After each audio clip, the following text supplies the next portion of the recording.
In 1974, the U.S. Army quietly published a survival manual teaching soldiers to start a fire with a cotton ball and a smear of Vaseline. Total cost? About 4 cents. Today, outdoor stores sell you that same idea in a shiny package for $15 and call it innovation. But here's the twist. Number 14 on this list keeps you warmer than a $400 sleeping bag on a freezing night, and the outdoor industry knows it. And number 3? Backpackers have been quietly hiding this one for decades because it makes $200 gear look like a flat-out scam. These 25 tricks were passed down by hunters, hobos, and Depression-era campers who couldn't afford fancy equipment, so they got smarter instead. Before we start, hit that subscribe button, because what you're about to learn might save you $1,000 this season. Let's count down. Number 25. The Cotton Ball and Vaseline Fire Starter. Walk into any outdoor store and you'll find waterproof fire starters for $12 to $15 a tin. Your grandfather made the exact same thing for pennies. Take a bag of cotton balls, work petroleum jelly deep into the fibers until they're saturated, and store them in an old prescription bottle. That's it. One cotton ball burns for 3 to 4 minutes, long enough to catch damp kindling on the worst morning of your life. The jelly is pure hydrocarbon fuel, and the cotton acts as a wick. Fluff one open, touch a spark to it, and it lights even in wind. A bag of cotton and a jar of Vaseline runs about $4 and makes over 100 fire starters. The commercial version is the same chemistry in a smaller box with a bigger markup. Number 24. Dryer Lint Kindling. Every load of laundry you run produces free, premium tinder that campers use to hoard in coffee cans. Pull the lint from your dryer trap, stuff it into the cardboard tubes from empty toilet paper rolls, and you've got a nest that catches on the first spark. Cotton-heavy lint from towels and t-shirts burns hottest. Old-timers packed egg cartons with lint, poured melted candle wax over the top, and cut them into 12 individual pucks that each burned for 10 minutes. Outdoor brands sell wax and fiber fire pucks for $1 a piece. You throw the same thing in the trash every week. During the Depression, nothing that could burn ever got wasted, and lint was considered a resource, not garbage. Number 23. The Trash Bag Rain Poncho. A quality rain shell from a name brand will cost you $80 to $200, and half the time it still soaks through at the seams. A 55-gallon contractor bag costs about 50 cents and is genuinely waterproof, no exceptions. Cut a slit for your head and 2 for your arms, and you've got a poncho that sheds a downpour completely. Hunters have used this for generations because it packs down to nothing and weighs almost nothing. The thick 3mm plastic doesn't wet out, doesn't need a special coating, and never delaminates the way expensive jackets do after a few seasons. Keep 2 in your pack, 1 for you, 1 to cover your gear. The outdoor industry would rather you forget that the enemy of rain is just plastic. Number 22. Frozen water jugs instead of ice packs. Reusable ice packs cost $8 to $12 each and melt into useless warm gel by afternoon. Fill old milk jugs or water bottles 3/4 full, freeze them solid, and pack them in your cooler. They keep food colder longer because a big block of ice melts far slower than cubes, and when it does melt, you have ice-cold drinking water instead of a puddle. This is basic thermodynamics that campers understood a century before. Yeti convinced America a cooler should cost $300. A frozen gallon jug holds cold for 2 full days. Rotate them out of your freezer at home, and your cheap foam cooler will outperform gear that costs 10 times as much. Number 21. Sardine can oil lamp. Before headlamps hit $40 a pop, campers made light from lunch. A can of sardines packed in oil doubles as an emergency lamp. Poke a hole in the lid, thread a small twist of paper or a piece of cotton wick through it. Let it soak in the oil for a minute and light it. It burns for over an hour on the oil alone, and you still get to eat the fish afterward. Fishermen and trappers used this trick constantly because it wasted nothing. The oil is the fuel, the can is the vessel, and the whole thing costs whatever a can of sardines runs. It won't light up a campsite, but on a dead battery night, it's the difference between fumbling in the dark and seeing your own hands. Number 20. The Pool Noodle Sleeping Pad. Here's where it gets interesting. Inflatable sleeping pads from premium brands run $150 to $250, and one thorn ends the whole thing. A $3 foam pool noodle cannot pop, cannot deflate, and insulates you from the cold ground that steals your body heat all night. Split several noodles lengthwise, lay them side by side, and lash them together, or just cut them to fit under your torso and hips where it matters most. Closed-cell foam is exactly what expensive pads use as their core. The ground pulls heat out of your body far faster than cold air does, and a barrier of foam stops it cold. Car campers and scouts have used noodle pads for years, laughing at anyone kneeling in a tent trying to patch a $200 leak. Number 19. Duct tape wrapped around a water bottle. Repair kits and specialty tapes for tents, packs, and jackets can run $20, and you always forget them anyway. Wrap 3 feet of duct tape around your water bottle or a trekking pole, and you're carrying a repair shop that weighs nothing. It patches a ripped tent, seals a leaking air mattress, tapes a rolled ankle, closes a gash on a boot, and even lifts splinters. Astronauts kept duct tape on Apollo missions for a reason. There is almost no camping failure. A strip of it won't hold together long enough to get you home. It costs a few cents per foot, and it's already in your garage. Number 18. Steel wool and a 9-volt battery. This one looks like a magic trick. Take a piece of fine-grade steel wool, touch both terminals of a 9-volt battery to it, and it bursts into glowing embers instantly. The battery pushes current through the thin metal strands. They heat up and they ignite. Drop that into a nest of dry lint or grass, and you have flame in seconds. No matches, no lighter, no fuel. It works when your hands are numb, and it works when everything else is wet, because the steel wool doesn't care about moisture.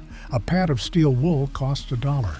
Survival instructors teach this as a backup ignition method, but the gear stores would much rather sell you a $40 ferro rod with a lifetime warranty.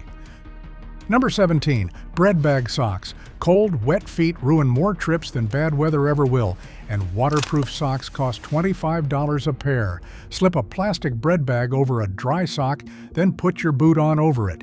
The bag traps a layer of warm air against your foot and blocks moisture from soaking in. Arctic explorers and mountaineers call this the vapor barrier method, and it genuinely works. Your foot stays warm and dry inside its own little sauna, while the outside of your boot deals with the snow and slush. Grocery store bread bags are free. They weigh nothing, and you can carry a dozen. It's not glamorous, but numb toes at 2 in the morning have humbled plenty of people wearing very expensive boots. Number 16. The Tin Can Hobo Stove. A backpacking stove and fuel canister setup will cost you $60 to $150. A large empty coffee or vegetable can, some tin snips, and 10 minutes gets you a stove that boils water just fine. Cut a large opening near the bottom to feed in twigs and let air flow. Punch ventilation holes around the top rim and set your pot right on top. It burns sticks, pine cones, and bark you gather for free, so you never carry fuel or run out. Homeless campers and Boy Scouts have cooked millions of meals on these. The updraft design pulls air through the fuel and burns surprisingly hot and clean. When your propane runs dry 3 miles from the car, the guy with a coffee can eats first.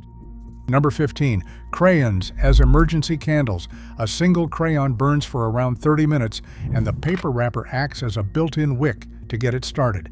Peel back just the top, light the exposed paper, and the wax underneath keeps the flame going for half an hour. A box of crayons from the dollar store gives you a dozen emergency candles for a couple bucks, and they're small enough to stash in any pocket of your pack.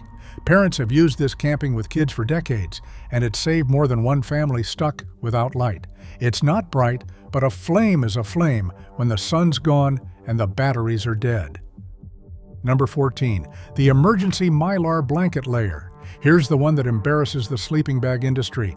A space blanket costs $1 to $2 and weighs less than a candy bar. On a cold night, line the inside of your sleeping bag with one shiny side facing in, and it reflects up to 90% of your radiated body heat straight back at you. That thin sheet of metallized plastic can add 10 or 15 degrees of warmth to a cheap bag, turning a summer-rated sack into something that gets you through a frost. NASA developed the material to keep equipment from overheating in space, and it works the same way on you. Campers who know this carry a $3 bag and a $2 blanket instead of a $400 winter bag, and they sleep just as warm. The physics doesn't care what you paid. Number 13. Chip bags as fire starter. Controversy incoming because this one sounds like a joke until you try it. Greasy potato chips, Doritos, Fritos, any oily snack chip catch fire almost instantly and burn long enough to light your kindling. The oil in the chip is the fuel, and there's a lot of it. Touch a lighter to a single corn chip and it flames up like a tiny torch, burning for a minute or more. The waxy foil-lined bag burns too. Hikers have used this in a pinch for years, and it works even when the chips are the only dry thing you've got. Snack food companies pack these things with so much oil that they double as tinder. Eat half the bag, save the rest for morning. Number 12. Contractor bags as a pack liner and dry bag. Waterproof dry bags cost $20 to $40 each, and you need several to protect a full pack. One heavy-duty contractor trash bag lines your entire backpack for 50 cents and keeps everything bone dry through a river crossing or a day of rain. Stuff your sleeping bag and clothes inside, twist the top, and fold it over. Backpackers on a budget have kept their gear dry this way forever, and it works better than a rain cover because water can't sneak in from below. The 3mm plastic doesn't tear easily and doesn't wet out. When the storm rolls in and the guy with matching $40 dry sacks is still repacking, you'll already be dry. Number 11. Mason jar and headlamp lantern. A camp lantern runs $30 to $60. Wrap your headlamp around a clear water bottle or mason jar, light facing in, and the water diffuses the beam into a soft glow that lights up your whole tent. The liquid scatters the light in every direction, turning a narrow spotlight into a lantern. Campers discovered this the first time someone strapped a light to a Nalgene, and it costs you nothing because you already own both pieces. Fill the jar, cinch the strap, and set it in the middle of the table. It's the same trick the expensive collapsible lanterns use, just without the $50 price tag. Number 10. Wool army blanket instead of a sleeping bag. A quality sleeping bag runs $200 to $500. A surplus wool blanket costs $20 to $30 and does something down can't. Wool keeps you warm even when it's wet, which is why soldiers and shepherds relied on it for centuries before synthetics existed. Fold it in half and pin the sides with blanket pins to make a bag, or just roll up in it the old way. It's heavier than modern gear, sure, but it's nearly indestructible. It won't melt near a fire the way synthetic bags do, and a single spark won't ruin it. Cowboys crossed the plains sleeping under nothing else. For car camping and cold weather trips, a couple of wool blankets outperform gear costing 15 times more. Number 9. Paracord, the 50-cent multi-tool. Specialty tie-downs, guy lines, and repair cordage add up fast in a gear store. A hank of 550 paracord costs a few dollars for 100 feet and replaces almost all of it. It hangs a bear bag, rigs a tarp, replaces a broken bootlace, lashes a splint, strings a clothesline, and if you gut the inner strands, you get fishing line and sewing thread. It holds 550 pounds, hence the name, and packs down to nothing. The military issued it for parachutes because it does everything. A single length of it has gotten more people out of trouble than any $100 gadget on the shelf. Number 8. Tampons for Tinder and first aid. Third pattern break, and this one surprises everybody. A tampon is sterile, tightly packed cotton in a waterproof wrapper, which makes it one of the best pieces of survival gear you can carry for pennies. Pull it apart and fluff the cotton, and it catches a spark instantly for tinder. Pressed against a deep cut, it absorbs blood, and its expanding design helps staunch the bleeding. The wrapper is waterproof, so it stores dry indefinitely. Soldiers have used them on gunshot wounds in the field for exactly this reason. A box of 40 costs a few dollars, and every one is a fire starter, a wound dressing, and a water filter pre-filter rolled into one. No survival store sells anything that versatile that cheap. Number 7. The candle and flower pot heater. A portable tent heater runs $80 to $150. A few tea light candles and a couple of terracotta flower pots make a radiant heater that takes the chill off a small enclosed space. Set the candles in a tray. Place a small clay pot upside down over them, then a larger pot over that. The clay absorbs the candle heat and radiates it slowly and steadily, far warmer than the bare flames alone. This trick spread through cold climates because it costs almost nothing to run. A word of caution: only ever use it in a ventilated space and never inside a sealed tent, because any flame burns oxygen. Used safely in a cabin or open shelter, $3 of candles will surprise you. Number 6. Newspaper insulation. When temperatures drop and you don't own a puffy jacket, dry newspaper is one of the oldest insulators known. Stuff crumpled sheets between 2 layers of clothing, line your boots with it, or pack it around your sleeping area, and the trapped air pockets hold your heat in. Homeless communities have survived brutal winters this way, and hobos riding the rails during the Depression called their newspaper-stuffed coats Hoover blankets. The paper traps a dead air layer exactly the way expensive synthetic fill does. It's free, it's everywhere, and in a cold weather emergency, a stack of newspaper has kept more people alive than any $300 down jacket ever will. Number 5. Ziploc bag phone and gear waterproofing. A waterproof case for your phone costs $30, and a dry pouch for your wallet and keys costs $15 more. A quart freezer bag costs a nickel and seals just as tight. You can still work a touchscreen right through the plastic, so you take photos and check your map without ever exposing the phone.